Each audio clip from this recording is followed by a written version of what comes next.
Bank से गाड़ी लेना जो है वो सूद है, हराम है।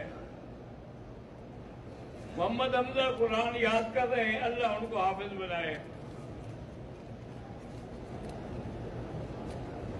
घर में ज्वाइंट फैमिली सिस्टम है तो मैं पर्दे का पूरा एहतमाम नहीं कर, जितनी कोशिश हो सके एहतमाम करो।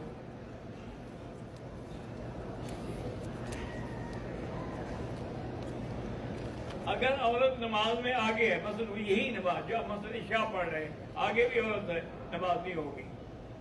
अगर वो कोई और नमाज है, आपकी और नमाज है, फिर कोई हर्ज नहीं। एहराम पहन के मताब में जाए, तुम जानो मताब वाले जाने। मेरी वालदा कमजोर बीमार है, अल्लाह शिफा दे।